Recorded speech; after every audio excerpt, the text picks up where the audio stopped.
Hey everybody, welcome back.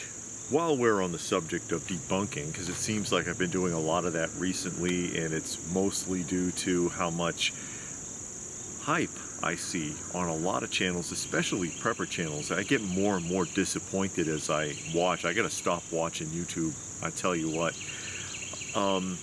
The next big thing, and this is being hyped a lot in regular media also, is the mysterious Russian submarine. Oh, the apocalypse torpedoes, the Poseidon, and how little people really understand about this, and a lot of it is just common sense. And that's what I'm trying to portray here. This is nothing you can't look up for yourself. Stop listening to these people. Oh, the Poseidon submarine. There's no Poseidon submarine. The Poseidon's the name of the torpedo. It's not an apocalypse torpedo. That's a moniker that was given to it by the media because of what it's technically capable of, which is interesting, but you know, we'll get into that.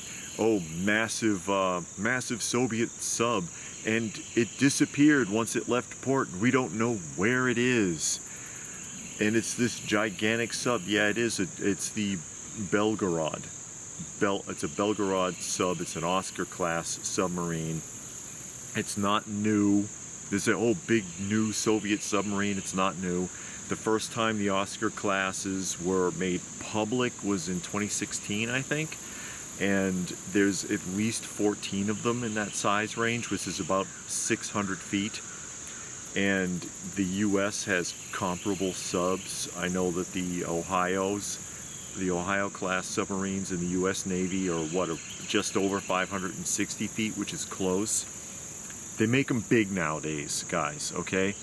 So it's got these apocalypse torpedoes. They're not really torpedoes, they're drones. They're 79-foot drones. I think the Belgorods carry up to 8 of them. And basically it's not a rocket. It doesn't leave the surface of the water. So it's kind of a drone torpedo. It can be launched from anywhere to anywhere because you can program it and it becomes autonomous. And it hits a shoreline, and it does have a nuclear payload. And just because Russia has that doesn't mean the US doesn't mean the UK doesn't mean China doesn't. Just because you're not hearing about it doesn't mean that it doesn't exist. If they can do it, we can do it, and vice versa.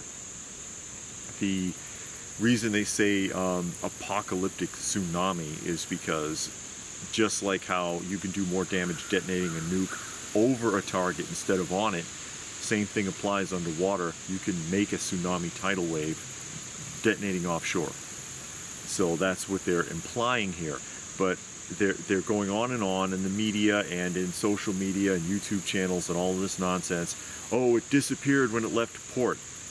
Question: what's the function of a submarine? I know I'm being a little snarky here, and I know some people don't understand this. Anyone in the Navy? They disappear. That's what the purpose of that kind of boat is. It goes under the water, and then you can't find it. You get it? That's the whole point. And especially nowadays when, you know, they don't make diesel engine submarines anymore, do they? They don't have to come back up. A big submarine like that, like an Oscar class, like an Ohio class, can stay underwater for months. If it's big enough and it's got a well-stocked pantry, and I guarantee you it does, and a well-trained crew, it's pretty common for them to go down 4 to 6 months at a time, and you don't know where the hell they are. The Navy doesn't know where they are. The Navy knows where it should be, but if the captain, at his discretion, changes course, they don't know where he went. It's underwater. One of the last undiscovered frontiers on this planet is under the ocean, and there's a reason for that. There's a lot of surface area in between the borders of countries. There's a lot of ocean, and it's difficult to track things under there, especially something that runs quiet, run silent, run deep. That's what a submarine does. So all this hype about, oh, massive Russian submarine, and we don't know where it went. You're not supposed to. They don't know where our subs are either. Okay? That's how it works. Stop panicking at everything that you hear. Is it a threat? Sure. It was a threat in 2016 too. It's going to continue to be a threat. Our subs are a threat to them. Everybody's subs a threat to everybody. Maybe something will happen, maybe it won't. Worrying about it all the time is not helping you. And unless you're in a coastal city, it's that particular submarine is not a threat to you. If you live on the coast of California and they decided we're going to go after California for some reason, or New York, and you see the water line recede, get away from the water line. Because in the next 15 to 20 minutes or so, or however long, depending upon how far out it is, that water's going to come back. That's the big problem with tsunamis. People who live in those areas, who ought to be smart enough to know better, instead of retreating inland when they see the water suddenly rush out to sea, run out there and start picking up fish instead of getting out of the way.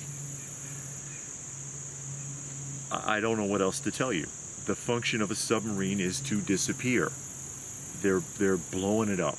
They're blowing it up to put a scare into you. And you really ought to know better. So, I don't know. Thoughts? If you have any thoughts about that, feel free to post your thoughts in the comments section down below. Again, this is nothing you can't look up for yourself.